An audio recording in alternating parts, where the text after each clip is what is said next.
Assalamualaikum warahmatullahi wabarakatuh. Saya akan membentangkan pengenalan pemerdagangan manusia. Pemerdagangan manusia merupakan perbuatan yang melibatkan pengangkutan, pengambilan, pemindahan atau penerimaan melalui kaedah mengugut atau melakukan kekerasan dengan cara memaksa, menculik, salah guna kuasa atau berada dalam keadaan lemah dengan memberi atau menerima bayaran dan manfaat untuk mencapai persetujuan demi mengawal orang lain untuk dieksploitasi. Pemerdagangan manusia boleh berlaku dalam beberapa bentuk, iaitu eksploitasi seks, buruh terikat, penjualan organ, pengabdian domestik secara paksa serta penjualan bayi. Eksploitasi seks boleh berlaku apabila mangsa ditipu dengan menjanjikan mendapat pekerjaan yang lumayan tetapi kemudiannya dipaksa menjadi pelacur. Buruh terikat pula melibatkan mangsa pengundangan yang disudu secara haram dan dimanipulasikan sepenuhnya untuk bekerja di bawah pengawasan yang ketat sehingga tidak dibayar gaji. Pengabdian domestik melibatkan mangsa pemerdagangan wanita yang dipaksa menjadi pembantu rumah dan pengasuh manakala kanak-kanak dipaksa menjadi pengemis. Penjualan organ berlaku kepada negara-negara mundur yang kebanyakan sindiket-sindiket memperolehi daripada negara tersebut. Penjualan bayi pula mendapat permintaan yang tinggi oleh sindiket-sindiket. Selain itu, pemerdagangan manusia dapat dilihat beberapa jenis negara, iaitu negara transit, negara sumber dan negara destinasi. Negara transit adalah negara yang menjadikan laluan oleh sindiket pemerdagangan untuk membawa mangsa sebelum ke tempat yang dituju atau ke destinasi yang sebenar. Manakala negara sumber merupakan negara yang memperdagangkan orang yang berasal dari negaranya sendiri, manakala negara destinasi didefinisikan sebagai mangsa yang diperdagangkan atau menjadi tumpuan kepada sesebuah negara yang dituju oleh sindiket untuk membawa mangsa ke destinasi yang dirancang. Itu faktor dan kesan pemerdagangan manusia. Terdapat dua faktor utama yang menyumbang berlakunya pemerdagangan manusia ini, iaitu faktor kemiskinan. Kemiskinan yang dihadapi oleh seseorang individu menyebabkan mereka ini berhijrah ke negara yang maju dan mempunyai peluang pekerjaan. Kesilapan memilih agensi dalam membantu mereka untuk berhijrah menyebabkan mereka ini terperangkap dalam aktiviti pemerdagangan manusia. Seterusnya, permintaan yang tinggi dalam sektor pembinaan dan perkilangan menarik minat warga asing daripada Indonesia, Bangladesh dan Nepal untuk datang bekerja. Sedikit penyeludupan ni akan menyamar menjadi agensi pekerjaan menyebabkan mereka ini turut tertipu. Seterusnya, kesan daripada pemerdagangan manusia iaitu kesan negatif kepada sesebuah negara. Kemasukan pemerdagangan manusia ini akan mengancam keselamatan negara. Kes-kes yang tercetus akan menyebabkan berlakunya pertikaian diplomatik antara negara berhubung layanan terhadap mangsa penyeludupan ini. Seterusnya, saya akan membentangkan keperluan untuk menangani isu pemerdagangan manusia. Yang pertama, koordinasi dan kerjasama dengan badan antarabangsa.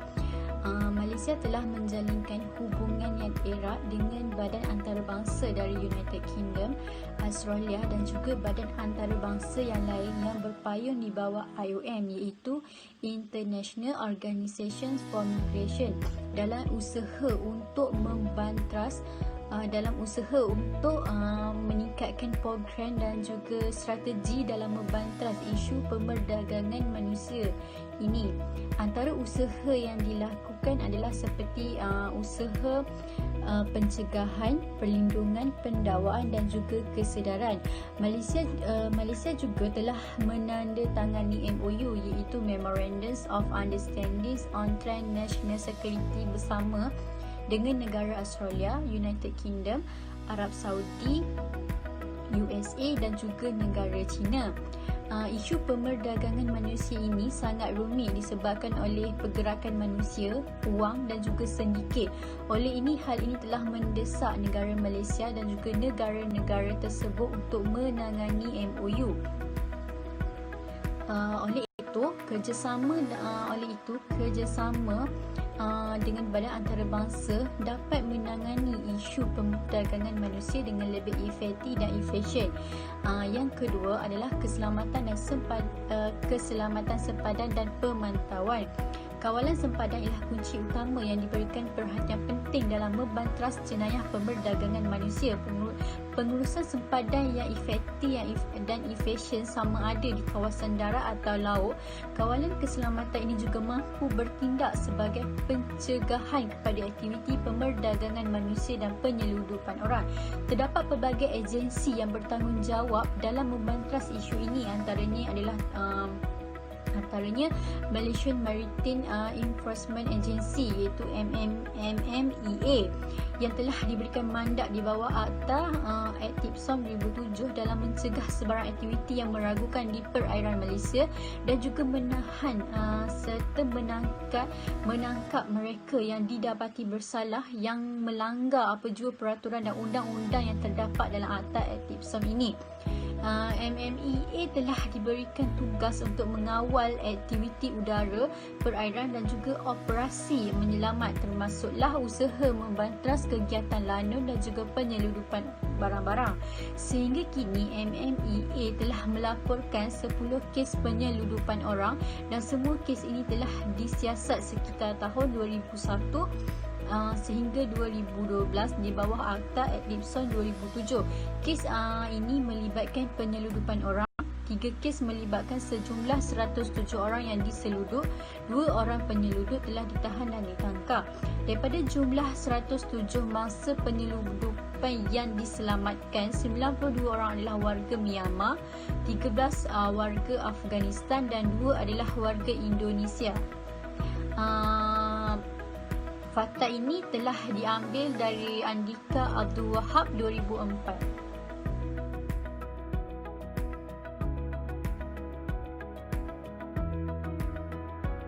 Antara pertubuhan ialah International Organization for Immigrant (IOM). Dalam aspek pencegahan, IOM menjalankan aktiviti pencegahan seperti kempen maklumat untuk mendidik komuniti dan mendorong orang ramai melaporkan kes yang disyaki. Dalam aspek pemulihan, IOM memberikan perlindungan tempat tinggal, sokongan perubatan dan psikososial dan bantuan kembali ke negara asal kepada mangsa.